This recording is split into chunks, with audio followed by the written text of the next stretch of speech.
welcome. I don't think I'm going to be able to do a serious intro today, but what's up everybody and welcome back to my channel. I do have a special guest star here today. This is Taylor.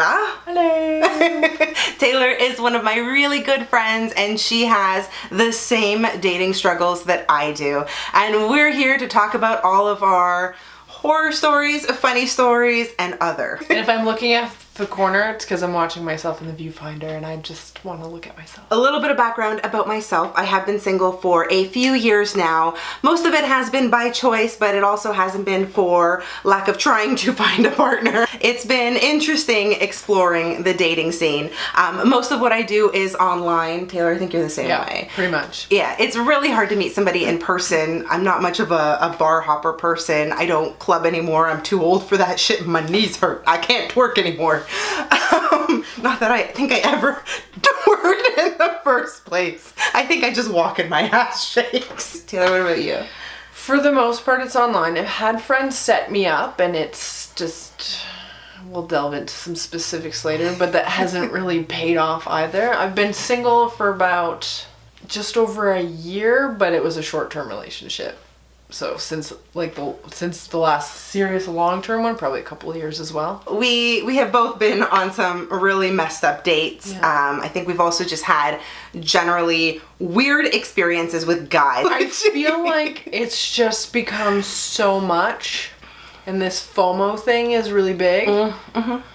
Insert meaning of FOMO at the bottom. There could be something better in the next few swipes, or something different might come along. They're just not taking the time to really get to know what's in front of them. Because if you think about like all the people we do know who are in relationships, like it's not like they just jumped into dating. Like most of them are friends for years. Yeah. Now it's just like you're getting straight to the point, and some people don't want to commit to that. Yeah, and it's really weird the types of conversations that you have online with people versus the conversations you would have in reality. You really dive into a lot of details really, really quickly. One of the questions I don't think I would ever ask somebody if I met them in person is, what are your intentions? What are you looking for? And don't get me wrong, it's not the question that I lead with, but it's something that does come up relatively quickly, and the information sharing is insane. And I don't know if that's something that also deters a lot of people from wanting to stick around a lot. Maybe they don't want to put in the effort. Maybe they don't want to answer some questions. Maybe they don't know the answers to some of those questions. But I think for some it gets a little too serious too quickly, even though that might not be the intention of the other person. And also because I've done speed dating a couple of times, and I think I mentioned to you that there's people I've met at speed dating that if I saw the picture I probably would have been like, nope. Yeah. But I instantly connected with them and I'm like, I want to keep talking to you. It's really heavily focused on like your looks. Some people just don't photograph well. I get told I look better in person than I do my photos. You have great pictures though. Yeah, but every person I've met says I look better in person. I can honestly say I've never had anyone say that to me. But also, and this is also something from Kim Byers' little podcast, is people also, we know the angles and the filters, and then when we show up it's like no filter and no angle. And it's like, no, there's some voluptuousness here. Okay, speaking of voluptuousness, I have had so many men say to me, oh, I love a thick woman. I love a woman with curves, and baby, you've got curves. I'm like, you telling me I'm fat? I appreciate the fact that you're using curves and voluptuousness, but bitch, I know what you're trying to say. But I think with like online dating, and I catch myself doing this and I had to stop it, I am by no means a fat person. I'm squishy.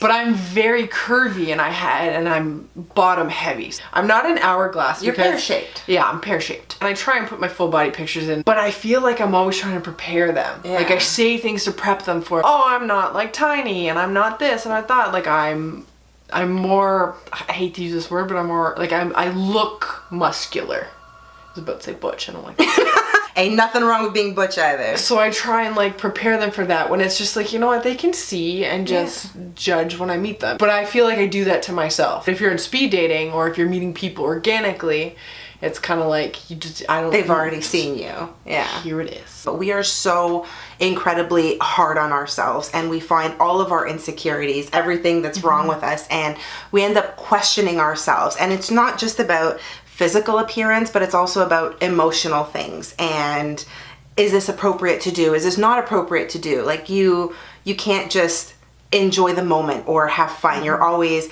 over analyzing it and questioning whether or not you're okay with something. And I've never in my life felt like this before until I started online dating. It's really messed with my head. And then I'm always cautious of the other person. Like, hang on, what are their intentions? Are they playing me? What are they saying to get into my pants right now? And how many other people are they talking to? So it's like you really have to just, at least with that now I've noticed, I just put it out of my mind because I can't control it. I'm just gonna do what I'm doing, because I tend to, when I really kind of have a connection with someone with this conversation, I don't want to put all my eggs in the one basket, but I also don't really want to talk to anyone else. Yeah. So I'm that kind of person that if I find you engaging and it's interesting, like I'm just gonna keep talking to you. But you could be talking to who knows how many people, but it's you really have to tell yourself to not think about it.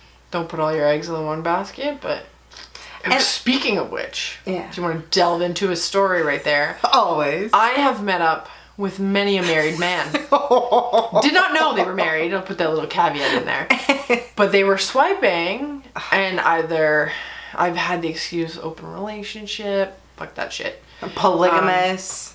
And polyamorous is huge, but usually those people put it in there and they advertise it. But I've had like sneaky people, and then like I've gone on a couple of dates with them, and then with just the stories they tell you, and it's just like, okay, something's like, it's not adding up. No, and then you just, if you're smart enough, you figure it out. But I'd say at least 3 people. Three married men I've been out with. Dude. And one of them I slept with. That's insane. Because I found out afterwards. Shit. Can't Not say. Not proud of that, but... No. But you didn't know. They deceive you, didn't right? know. You didn't know. They deceive you. I just thought of something. I actually had a really fun date. So I was at my friend Lisa's house, and we're outside, and I was like talking to someone, and they happened to have been really close. And so we went out to meet up down the street, but I was with Lisa, and Lisa's like, oh my god, you should go on the date, and I'm gonna come with you. So she called our friend Melissa, and they got, like, she got dolled up. She's married, by the way. She's been with him, like, married for, like, I think 11 years now. So dating is like, she does not know what it is. So she got dolled up. She called her husband, who is a high school friend of mine, so he knows how ridiculous I am. And she's just like, I'm going on a date. She was so excited. So her and Melissa got dolled up, and they came on my date with me, and they sat at the table behind. That's not awkward at all. The guy had no idea. I did. It was hilarious. It was a lot of fun. It was fine. There was no real romantic connection, but he owns like a karate studio in Orangeville, so every time we go to Rib Fest, he's always there, and they're doing like their stuff, and so all 3 of us were like, oh, we dated him. That's a great story. I feel like we need to put a picture of Lisa up because we brought her up so many times in the video. Every time we mention Lisa's name, it'll pop up. She'll hate it, and I will love it. I'll never forget one date that I went on. Oh my god. So it was the Greek guy. I think I told you this story. I think you might have. Yeah, so it was somebody that I had met. I think this was through POF at the time. Plenty of Fish, for those who...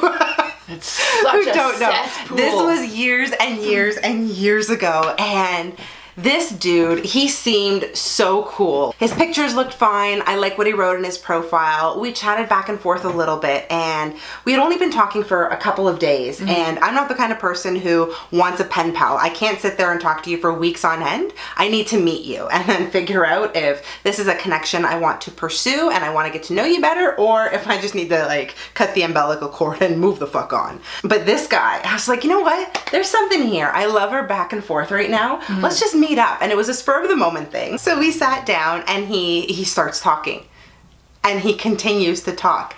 I can't get a word in edgewise. I was like, what the hell is going on here? He's telling me this great story about his trip from Athens to Thessaloniki, which was like a spur of the moment thing with his buddies. And I'm like, oh yeah, you know what? I've actually made that drive before. And he goes, yeah, let me finish. And he kept going. And there were points where he would talk over me. Honestly, he wouldn't let me get in a word in edgewise. It was ridiculous. And it got to the point where I sat for about an hour and a half just listening to this asshole talk. I got so frustrated and so upset. I slammed my hands down on the table. I got up and I walked out. I was so over it. And I've never seen a man look so shocked before in my life. Did he message you afterwards? No, he didn't. I've never walked out on a date. I've had that one crazy one I told you about. I connected with this guy. Might actually have been POF as well. See, you find all the weirdos on POF. Skip POF. Yeah. Just don't do it. But we connected and it was just like one of those like great conversations. We connected, we texted, switched to the phone quite quickly. See, that's the thing that you do differently from me. You get them on the phone. Screen. And the reason I phone screen is because if you can hold a conversation on the phone, at least if I meet up with you, I know I'm gonna be able to have a good conversation. And you get a sense of personality, because some people are on point texting, then you get in person, like you said, you're pulling teeth, and I'm not a dentist. But a lot of, like, I find younger than us don't like being on the phone, but older than us, they're like, let's talk on the phone. So it's like, I find it hard for younger guys. They'll avoid talking on the phone like the plague. So we switched on the phone. We were having like 8-hour conversations. So 2 days in a row of talking like forever. We're like, okay, we're gonna make a plan to meet up. We met up at Chapters. I love Chapters dates because like you go to Starbucks, get a drink, and you walk around. It's a bookstore here in Canada for anyone who's wondering. The travel section, and you talk about stuff and pull out pictures. Like, you break the ice, you walk by the Kama Sutra section, and you just like, ha ha ha. Taylor has a whole pathway that she's carved out for Chapters. It's just, I've done it with my friends, like Lisa and I and stuff like that. We've gone and like we've spent... Hi, Lisa! Hi! She's laughing at me right now. She's heard all these stories. We've gone and spent like hours because we love books. We read. We're in a book club. It's cool. It's not nerdy. We drank a lot in said book club. We spent hours and it was like such a great time. So I was just kind of like, why not do that on a date? Because then you're not just sitting. You're moving. It's kind of fun. And then if it's good, let's go grab a bite to eat kind of thing, right? I was already starting to get like this like gut feeling. My gut tells me what I need to know all the time. Always trust your gut. So I was starting to get this weird feeling. So I kind of, like, he was too gung-ho. So I kind of wanted to reality check him, I guess. I can't even remember what I was saying, but I was kind of like setting it like we had to make sure we actually click in person. Yeah. So then we met up and he was overly into me. And like, so we've been talking for a few days, met up, we end up in the travel section, and this is where conversation's really going. He wasn't really into the Chapters thing, so I was just like, eh. But he started saying like, oh, I've got like 5 days vacation left, like we should go somewhere, we should do, I'm just like, I just met you, why are you planning your vacation with me right now? I just slow down. Yeah. And then he kept like putting his arm around me, like kissing me on the head. And you could tell my body language is very obvious. That like, and I'm not looking you in the eye and all this kind of stuff. I'm uncomfortable. But then I was like, you know what, Taylor, you've had really good conversations with them. Just go with it. Like we had a second date was already planned. Like he was just eager beaver. And then I invited him to my house and we just went back for like a glass of wine and stuff like that. But I had to stop and like pick up wine. So I bought a bottle of wine, but then he bought a bottle of wine too, and I'm talking about the big bottle of wine. So like a normal evening bottle size for me and my friend Lisa. We're not alcoholics, I promise. Wine enthusiasts. Yes. Lush. And it was a work night. So it was like, to me, it was like 1-2 glasses of wine, talk a bit more, and then go on your way. He drank the entire bottle to his face. I didn't realize it until after he left, and I was like, holy shit, the whole thing. Because I thought he took it home with him. I'm just like, who like buys wine and then takes it home with him? But then he had like put it, I guess, by my slow cooker and it was empty. So I was like, oh, okay. And he kept going to the bathroom throughout the night. This is a little excessive because it was only a couple of hours. But it was getting, like we were talking. Everything was great. But then it was kind of, and I had TV on in the background just for background noise. Yeah. And then it was coming on 10 o'clock. Like, I'm tired. I gotta go to work. But I wasn't. But you know when you just like, when you're comfortable with someone and then you just naturally stop talking, but you're And comfortable silence. Yeah, comfortable silence, but it's like where the TV was background noise, now it's like you're paying attention to it a little bit more. At that point, most people would say, hey, I know it's getting a little bit late. Is it cool that I'm still here? Do you need me to go? Like, most people will pick up on those signs too. Exactly. So paying attention to a joke, and I guess he didn't like it. He just got up, started putting his stuff on, and just let me have it. He was telling me I was, and it's like he's just using F-bombs, just all these words, and I'm like, hello, left field. what the fuck just happened? And he storms out and he leaves. He's yelling down my hallway, and then he goes, and I'm just like, lock the door. Thank God you have a secured entrance. Yeah, so I just locked the door. Okay, I just dodged a bullet, thankfully. Yeah. And then for the next 45 minutes, he proceeded to send me very mean text messages. And he was using really big words, I guess to seem smart, but he was not using them correctly. Never responded, I just left it alone. It was so long ago, I kind of wish I saved them. But it was horrible. I was like, what is wrong? So that's the only like awful date I've ever had. Or crazy one, I guess, but. I'd call that pretty crazy. I feel like he was manic depressive or something, or if he was going to the bathroom, he was doing drugs. Yeah. Well, there must have been some sort of underlying issue there, because normal people, and when I say normal, I just mean decent human beings. Nobody's normal. Yeah, in he this was world. lecturing me on why I was single, and I was just like, no, I'm pretty sure I know why you're single. Didn't say that because I'm not poking a bear. I was just more of just like, get out of my life. Yeah. Most of my other times I've dated people, it's just they've been stand-up people. Yeah. It's just, you don't click. And some people I've remained friends with, but it was just on a romantic level, it didn't work out. I've had friends set me up. My friend Cindy set me up with one guy from her work. We went on a couple of dates, and then he decided he did not want to date me anymore because his exact words, I was too nice. Don't know what that meant, but then he started dating this other girl. After a couple months, I guess they broke up. She got a little crazy, like tried to hit him. After that, he tries to connect with me again. I'm like, oh, I thought I was too nice. And he's like, I think maybe I need someone like that. And I was just like, no, you had your opportunity. I'm very black and white. I tell Taylor this all the time. If any of my friends are watching this, they know it's black and white with me. If a guy hits a nerve, does something wrong, or is just a plain idiot, boom, you're blocked, deleted, gone. I never want to hear from you again. There's no gray space where I give someone the benefit of the doubt. I think for the most part for me, it's more of a defense mechanism than anything else. I don't want to get hurt before somebody hurts me. Like, I want to be able to control those circumstances, if that makes any sense. And I think I give the benefit of the doubt too much. Yeah. Lindsay has, our friend Lindsay has told me that before. She said it in a very, like, admirable kind of way. Like a good... It's a good quality. It's a good quality, but sometimes... In moderation. Yeah, I just, like, I need to learn... Sometimes it's obvious when something's not working and I shouldn't be giving the... So in that case, sometimes I need to work on that, so I'm probably like the polar opposite of you. Yeah, if I think we bring our personalities together and we sandwich them, we might make the perfect human being. We would not be alone. There's nowhere to put my arm. That's on this chair. I'm like hitting the piles of makeup. I'll move the brushes. There you go. Oh, the brushes. How about that? There's a shitload of stuff. And it's not even all in the screen. What was the best date you've ever been on? If it's taken me this long. There's either a lot or not many. You had to have a good or a fun date and none that stick out? Not recently. I've got a good fun one. This is when I was living in St. Catharines. So this is a city that's really close to Niagara Falls. I was in grad school at the time, and I had just put myself on online dating for the first time, and it was the first time I had signed up for Plenty of Fish, and I met this one guy. He is so not the kind of guy that I normally go for. He was really, really skinny, bald, but we talked on the phone once and we just had such a great connection.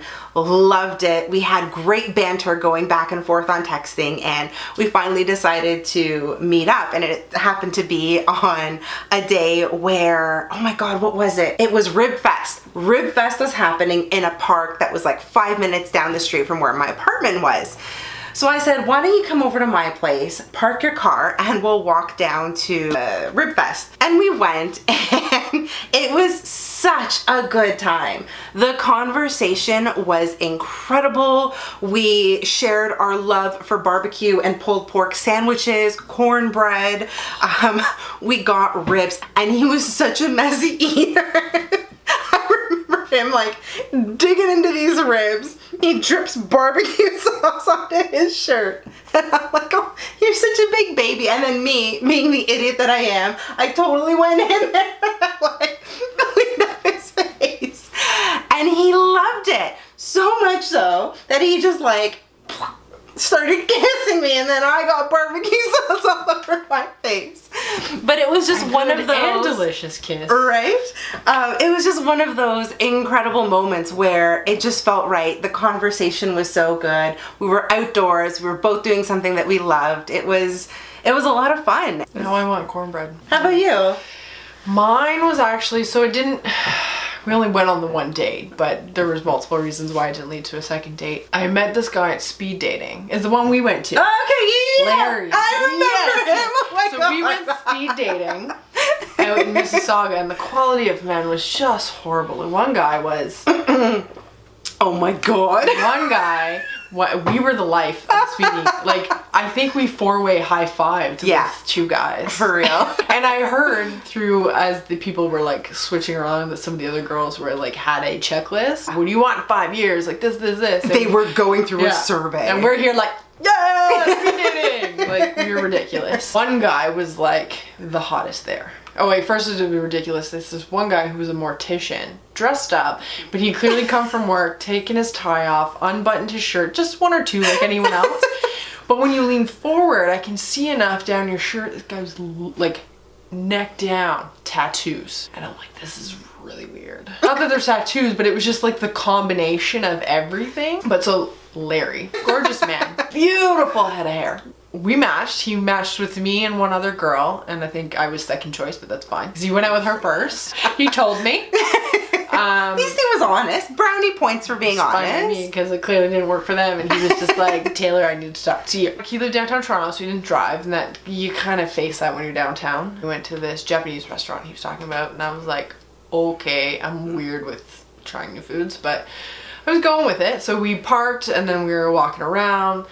Conversation was amazing. He's like his personality is like huge. It's loud. Yeah, just loud. So it's like no boring at all. So we go into this Japanese restaurant. He's Italian, by the way. American citizen here, but Italian background. Just starts speaking Japanese to the waitress. I'm like, domo arigato. Yeah, I was like, excuse me?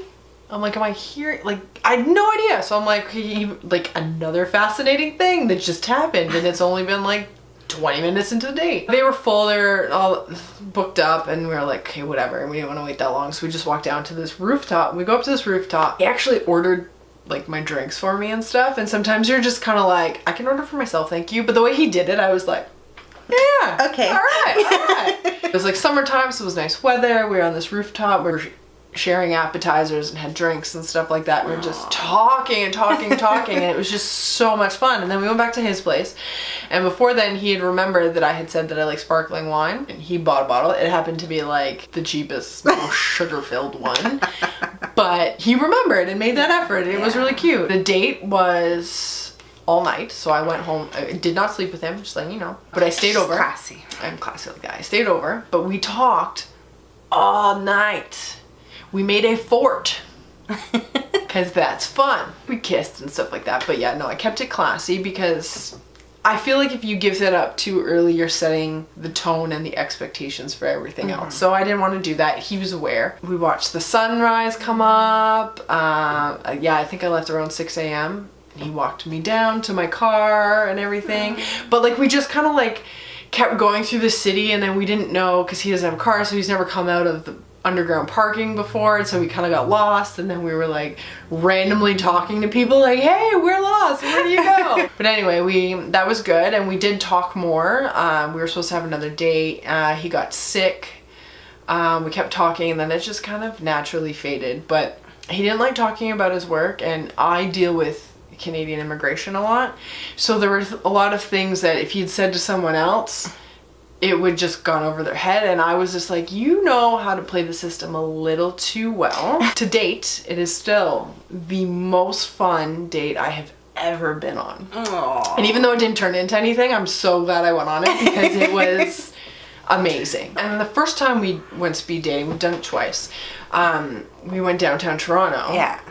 Quality people was awesome. Like, it was all working professionals, like all the same age group. Yeah. It was a good room. It was a really good room. But like, one of the girls, I'm like, I want your number, because she's just not to date, but she was just so cool, and we got along. And then there was a couple other guys that were there where, because they give you breaks, like an intermission, I guess, and then you can just kind of mingle. It was cool. I'm like, I want to hang out with you as a friend, nothing more. But it was like, you make those kind of connections too. So at the least, if you're debating trying speed dating, do it, because it's, even if it's good or bad, you're gonna have a fun night, and you've probably had 20 dates where you could be sitting there swiping 20 people and maybe get one date a week later. So this is just like meh.